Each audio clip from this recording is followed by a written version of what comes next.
नमस्कार दोस्तों, मैं हार्दी लुहार आप सभी का स्वागत करती हूँ इस माँ बाप और बच्चों के लिए तैयार किए गए अनोखे प्रोग्राम में। दोस्तों, सबसे पहले मेरा क्वेश्चन है कि हम ये प्रोग्राम क्यों सुने, हम ये प्रोग्राम को क्यों अटेंड करें। मेरा ये प्रोग्राम शुरू करने के पीछे क्या उद्देश्य है। तो पिछले 3 साल से मैं काउंसलिंग करती हूँ, बच्चों को करियर गाइडेंस देती हूँ और माँ बाप और बच्चों के बीच में जो कई सारे प्रॉब्लम आते हैं जैसे कि कम्युनिकेशन गैप, जनरेशन गैप, वो सबको देखते मुझे ऐसा लगा कि कहीं ना कहीं इसका सॉल्यूशन, इसका जवाब सभी के पास होना चाहिए ताकि हमारा देश का भविष्य, हमारे दुनिया का भविष्य उज्जवल हो सके। मैंने 3 साल में कई फैमिली को, कई कुटुंबों को देखा कि माँ बाप अपने दिल की बात बच्चों को कह नहीं पाते। कई बार बच्चे अपने दिल की बातें माँ बाप को नहीं कह पाते और उसी वजह से उनके बीच जो कम्युनिकेशन होना चाहिए, जो बातचीत होनी चाहिए, वो होती नहीं है और उसकी वजह से कई बार बच्चे गलत रास्ते पे चले जाते हैं, यहाँ तक कि बच्चे सुसाइड भी कर लेते हैं। तो वो सब दिक्कतें देखते हुए मुझे लगा कि ये लोगों को पता होना ही चाहिए।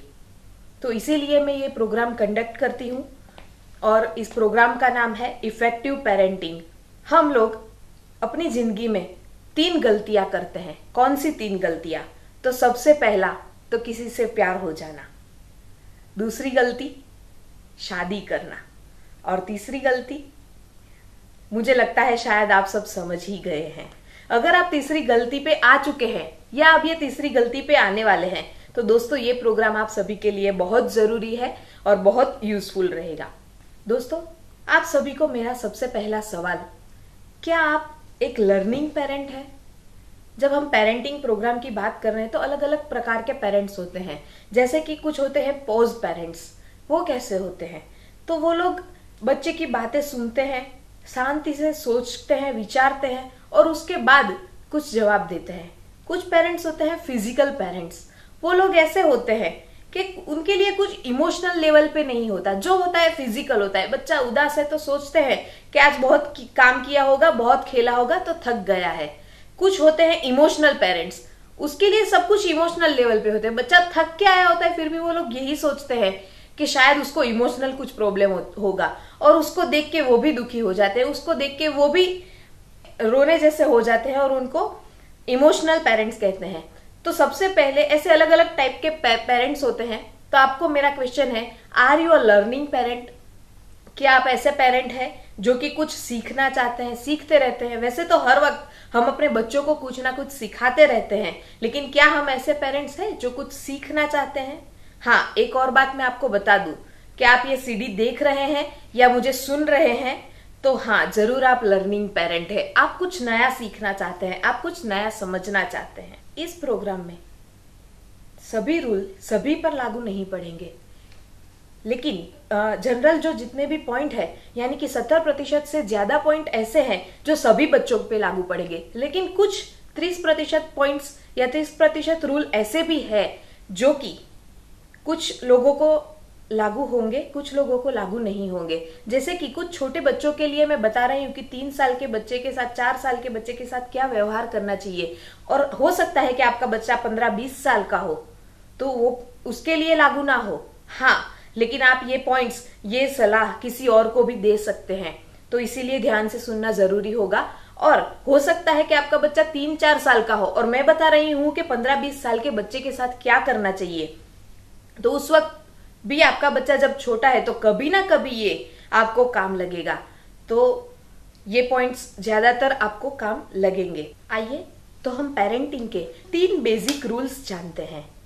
पेरेंटिंग का सबसे पहला रूल है चाइल्ड रिफ्लेक्ट्स पेरेंट्स, यानी कि हमारे बच्चे हम ही को प्रेजेंट करते हैं। मानो या ना मानो, किसी भी बच्चे के अंदर देखकर हम लोग ये बता सकते हैं कि उसके माँ बाप के पास क्या क्वालिटी होंगी। हर एक बच्चे वही क्वालिटी और वही चीजें करते हैं जो उनके माँ बाप या उनके आसपास के वातावरण से वो सीख के आते हैं। क्या बच्चे बचपन से, जन्म से झूठ बोलना सीख कर आते हैं? क्या बच्चे जन्म से चोरी करना या कुछ गलत करना, सिगरेट पीना, स्मोकिंग करना सीख कर आते हैं? नहीं। तो वो लोग कहाँ से सीखते हैं? कहीं ना कहीं माँ बाप के पास से वो ऐसी चीजें सीखते हैं या देखते हैं। तो दोस्तों आइए ज्यादा ना करते हुए हम उसके वीडियो की ओर आगे बढ़ते हैं।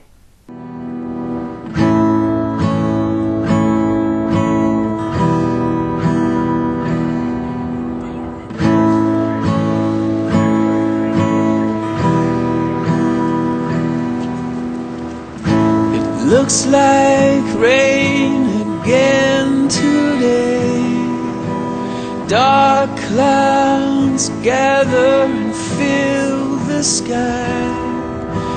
Don't know how to talk to you, just know how to say goodbye.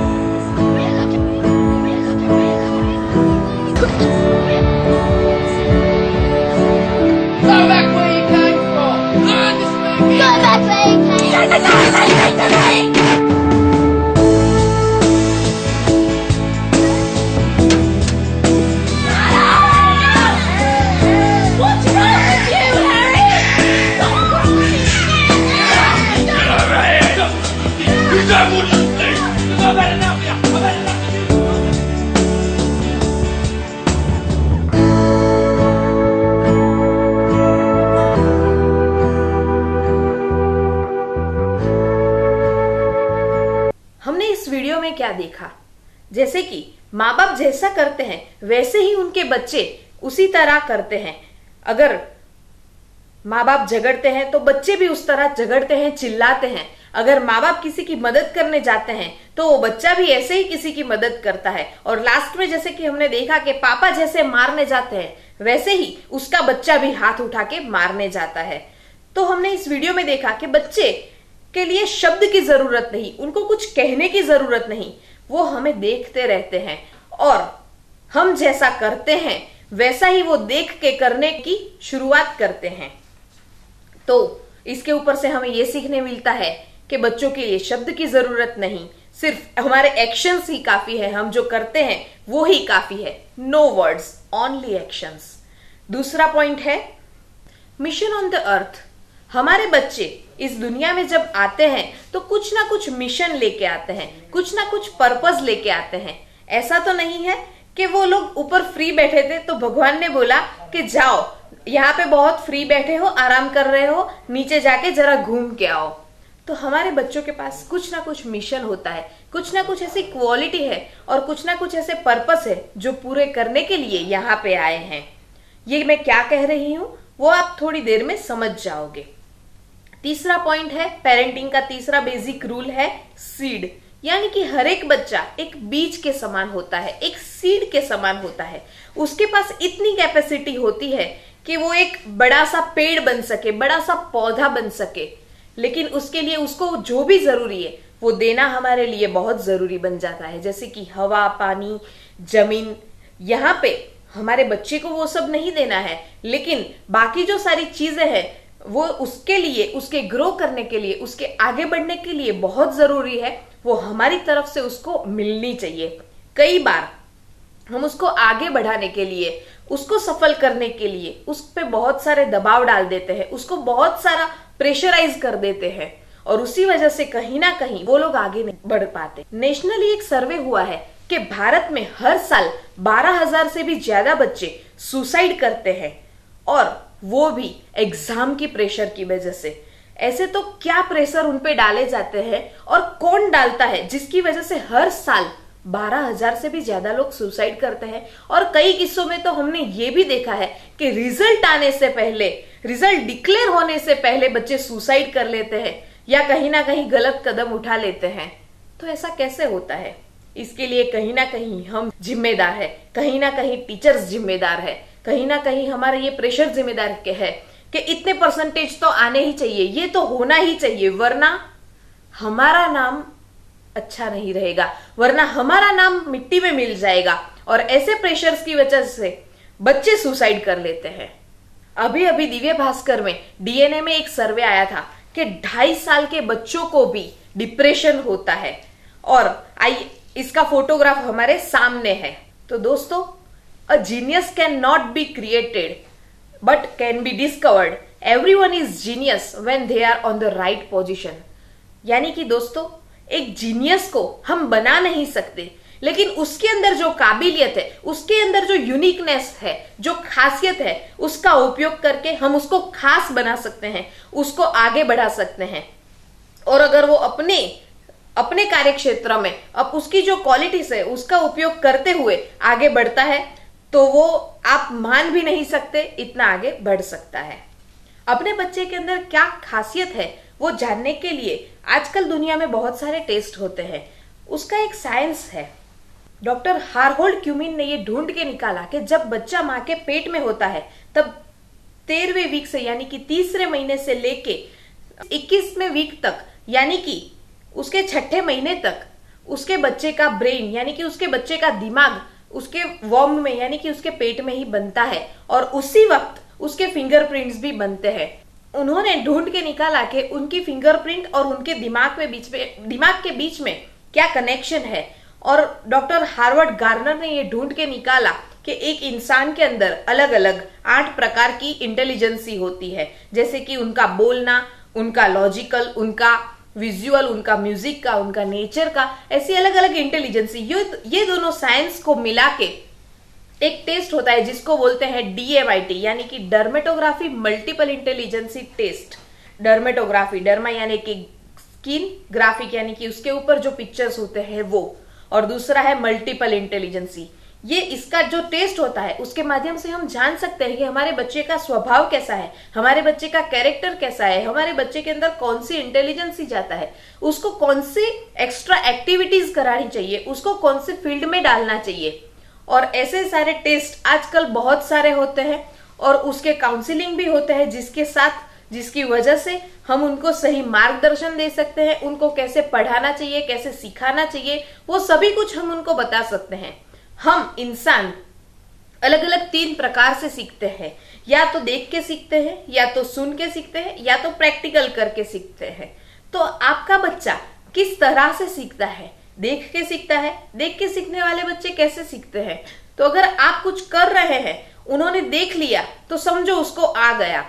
सुन के सीखने वाले बच्चे, उनको कुछ आपने बोल दिया कि ऐसे ऐसे करना, तो उनको पता चल जाता है और वो सीख लेते हैं। और कुछ प्रैक्टिकल करने वाले बच्चे होते हैं, वो लोग प्रैक्टिकल करके ही समझते हैं, उनको करवाना पड़ता है कि बेटा ऐसे करो, अब ऐसे करो, अब ऐसे करो, और ऐसे प्रैक्टिकल करके ही वो सीखते हैं। तो आपका बच्चा पर्टिकुलरली कैसे सीखता है वो भी इस रिपोर्ट के माध्यम से हम जान सकते हैं और पूरा गाइडेंस दे सकते हैं। तो आइए हम एक वीडियो देखते हैं ऐसे ही एक 4 साल के बच्चे का, जो कि 4 साल की उम्र में हारमोनियम बजा रहा है। बच्चा वो पुराना गाना है ना, चुपके वो बजा रहा है। आइए हम देखते हैं।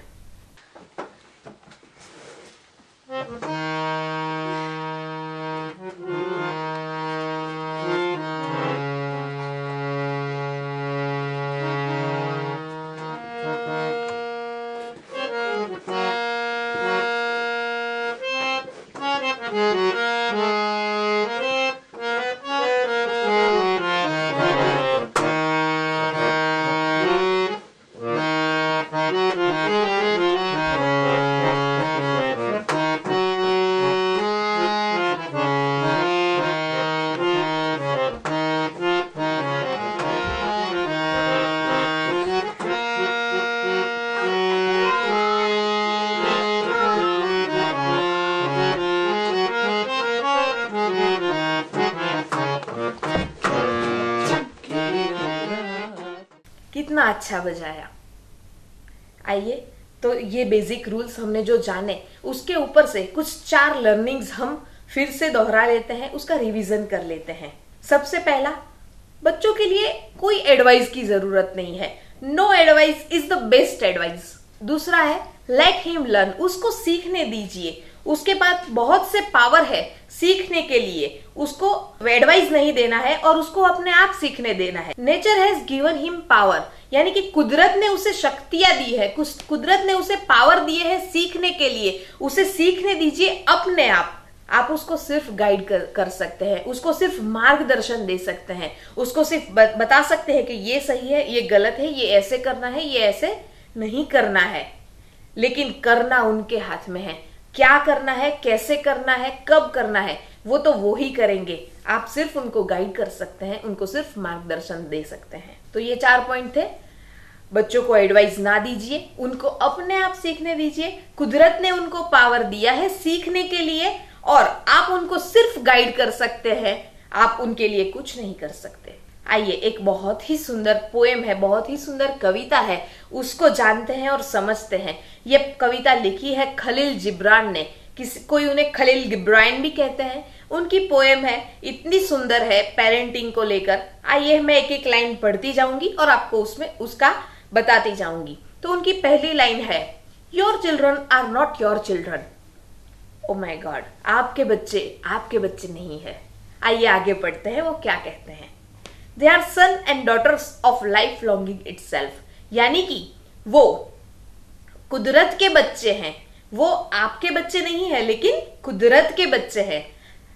They come through you but not from you, यानी कि वो इस दुनिया में आपके द्वारा आते तो है लेकिन आप उसे नहीं बना रहे, कोई और उन्हें बना रहा है।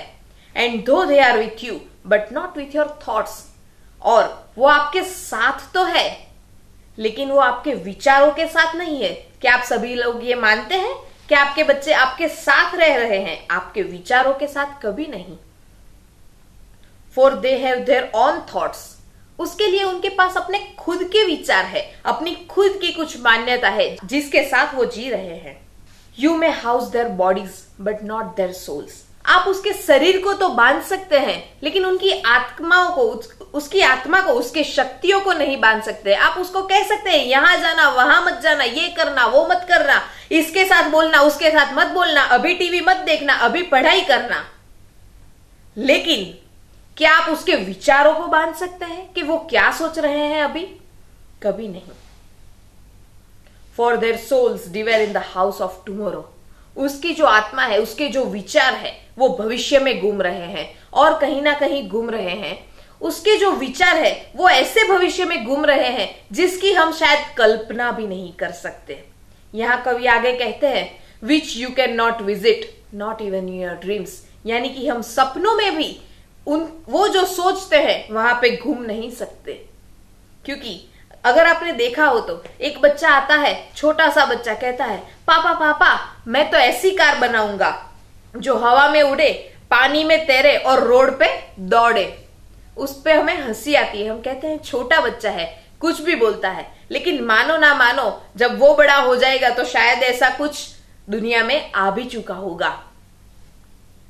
और last line and very important line कहते हैं, you may strive to be like them but seek not to make them like you, यानी कि यहां पे कवि कहते हैं कि अगर आप चाहे तो उनकी तरह बन सकते हैं लेकिन मेहरबानी करके उनको आपकी तरह ना बनाइएगा। कई पेरेंट्स को ऐसा लगेगा कि हमारे बच्चे को हमारी तरह ना बनाए, ऐसा क्यों? तो मैं सिंपल एग्जाम्पल के द्वारा आप लोगों को समझाना चाहूंगी कि आपको एक ओरिजिनल कॉपी दी जाती है और अगर आप उसकी जेरोक्स निकलवाते हैं तो क्या उसमें 5 से 10% एरर आती है? हाँ, जरूर आती है। और उसी जेरोक्स की अगर हम जेरोक्स निकलवाने जाए तो उसमें और ज्यादा एरर आएगी। और अब आज की डेट में हम तो ऐसे परफेक्ट है नहीं ओरिजिनल कॉपी की तरह, यानी कि हम भी कहीं ना कहीं किसी की जेरोक्स बन के आए हैं और हम ये ट्राई करते हैं कि हमारे बच्चे को हमारी तरह बनाया जाए। एक तो हम परफेक्ट है नहीं, ऊपर से हमारे बच्चे को हमारी तरह बनाना चाहते हैं। और अभी हमारे बच्चे के लिए कहे तो हम सभी लोग ये मानते हैं कि हमारे बच्चे भगवान का रूप है, हमारे बच्चे कुदरत की दी हुई एक भेंट है, एक गिफ्ट है जो कि 100% परफेक्ट है और हम उसको बदल के हमारी तरह करना चाहते हैं, यानी कि एक परफेक्ट चीज को बदल के किसी इम्परफेक्ट चीज की ओर ले जाना चाहते हैं। इसीलिए कवि ऐसा कहते हैं, अगर आप चाहे तो अपने बच्चे की तरह बन सकते हैं। एक बच्चा कितना इनोसेंट होता है, कितना भोला होता है, अगर उसको हाथ में लेके हम ऊपर उछाले तो नीचे आते समय वो हंसेगा। लेकिन अभी यही सीन आपके लिए सोच लो कि अगर आपको हाथ में लेके कोई ऊपर उछाले तो नीचे आते समय आपको कितने विचार आएंगे, पकड़ा नहीं तो गिर गया तो ये हो गया वो हो गया। तो हम किसी पे विश्वास नहीं कर पाते, जबकि बच्चा इतना इनोसेंट होता है कि हर किसी पे विश्वास कर लेता है, हर किसी पे भरोसा करता है। उसको भरोसा है कि नीचे जिसने उछाला है वो ही मुझे पकड़ने के लिए खड़ा भी है। तो इसीलिए अगर हम चाहे तो बच्चे की तरह इनोसेंट बन सकते हैं, बच्चे की तरह भोले बन सकते हैं, मासूम बन सकते हैं। लेकिन समझ लेना दोस्तों कि उनको हमारी तरह बनाने का कभी प्रयत्न नहीं करना चाहिए। बेसिक पॉइंट्स थे जो हमने अभी तक जाने पेरेंटिंग के लिए। अब पूरा प्रोग्राम सभी बच्चों के लिए जरूरी है, ऐसे गोल्डन पॉइंट्स की ओर हम आगे बढ़ते हैं। तो पहला पॉइंट है प्रिपेयरिंग टू बी पेरेंट, यानी कि क्या हम माँ बाप बनने के लिए मेंटली, फिजिकली एंड फाइनेंशियली तीनों प्रकार से तैयार है। दोस्तों, जैसे हमने आगे साइंस जाना कि बच्चा जब तीसरे महीने से छठे महीने में होता है माँ की पेट में, तब उसका दिमाग बनता है। और आज तक साइंस ये प्रूव कर चुका है कि बच्चे के पास जो भी इंटेलिजेंसी हमें लानी है, उसको जो भी बनाना है, वो हम उसे गर्भ से ही उसका ट्रेनिंग दे सकते हैं, उसको सिखा सकते हैं। तो अगर हम तैयार है वो बनने के लिए, उसको कुछ अच्छा भविष्य देने के लिए, तो हम उसको पहले से ही ट्रेनिंग दे सकते हैं। और आज की साइंस की तो क्या बात करें, अगर महाभारत की हम बात करें और उसका जीता जागता उदाहरण है अभिमन्यु। अभिमन्यु जब अपनी गर्भावस्था में था, तब से ही वो जानता था कि 7 कोठों को कैसे पसार करके आगे बढ़ना है और जीतना है। ये चीज श्री कृष्ण ने जब सुभद्रा को बताई, तभी से उसको इस बात का ज्ञान था। तो इसी तरह हमारे बच्चे जब हमारे पेट में होते हैं, जब वो गर्भावस्था में होते हैं, तभी से उनको सभी इंटेलिजेंसी मिलना शुरू हो जाता है। वो आज साइंस ने प्रूव करके दे दिया है। तो यानी कि जब बच्चा पेट में होता है, तब उसके आसपास का एटमॉस्फेयर, वो जो भी उसकी माँ जो देखती है, वो महसूस करती है, वो सभी चीज उस बच्चे की इंटेलिजेंसी में जाती है। वो सभी चीज वो महसूस कर सकता है और वो सभी चीज वो अपनी इंटेलिजेंसी पे, अपने भय के तौर पे, अपनी खुशी के तौर पे लेकर इस दुनिया में आता है। और वो सभी चीज वो जान सकता है, समझ सकता है। और इसीलिए तो कई बुजुर्ग लोग ऐसी सलाह देते हैं कि अच्छी किताबें पढ़नी चाहिए, अच्छे वातावरण में रहना चाहिए, उसको खुश रखो। वो क्यों? क्योंकि आसपास का एटमॉस्फेयर, वातावरण उस पे बहुत सारी असर डालता है। और तीसरा गोल्डन पॉइंट है लड़का होना चाहिए या लड़की होनी चाहिए। आजकल हमारा जमाना, साइंस इतना आगे बढ़ चुका है कि लोग चांद पे भी जाके आते हैं, लेकिन कई बार ये प्रश्न आते हैं कि हमें लड़का ही चाहिए, हमें लड़का ही चाहिए, ऐसा आग्रह हमें नहीं रखना चाहिए। लेकिन जो बच्ची होती है वो भी बहुत आगे जा सकती है। और वो भी कई बार मैंने देखा है कि जो लड़के नहीं करते वो लड़कियां करके दिखाते हैं।